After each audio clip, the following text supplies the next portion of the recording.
Hi again, and welcome to my channel. We're currently in a series that I'm calling What is Awakening?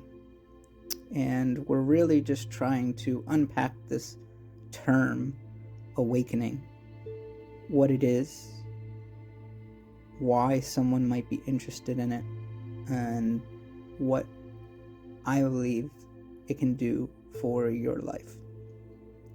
And so we started off by talking about what awakening is not. And we talked about how awakening is not mindfulness techniques. It's not some hack to bring peace into your life.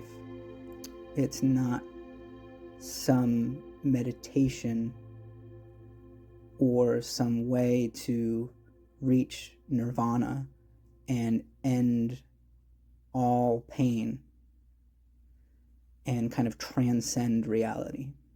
That's not what we're talking about. And so now we've begun to kind of dig deeper into what awakening actually is. And the last time I talked about what is suffering. And the reason that I started there is because I believe that suffering is often the catalyst for people to explore this awakening process. And so today I've titled this session, Why Can't I Stop Thinking? And the reason that I titled it that is because I think really early on in this process, people may hear other teachers say something like, oh, you need to recognize your thoughts and be able to see them as thoughts, and then you'll start to find a way to stop those thoughts. And most people, when they hear this, they will get very frustrated because they will say something like, well, I've tried that and I can't stop my thoughts, or they might say, I've done meditation and it's been completely useless for me. My mind just goes crazy. Or, oh, this is a waste of time because my thoughts just keep coming and there's nothing that I can do to stop them. And I fully understand that feeling. And I want you to know that the good news is that if you ever hear someone say things like, you need to stop thinking, or you need to eliminate thought, that is not the point of awakening. And so what a relief, what a relief that to undergo awakening, you don't have to worry about stopping your thoughts. I know for me, that was something that was huge, because I always thought that that's what needed to happen. And it wasn't till I understood that, no, you don't have to stop your thoughts. That's not the point. That was just a massive weight off of my shoulders.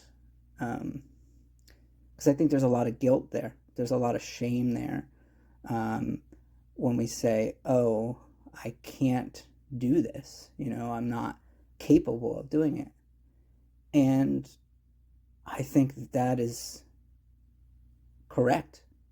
We can't stop our thoughts. Our thinking is driven by hundreds of thousands of years of evolution. Why would we think that we could stop it? And so I'm very much interested in kind of moving beyond this idea that we have to stop our thinking.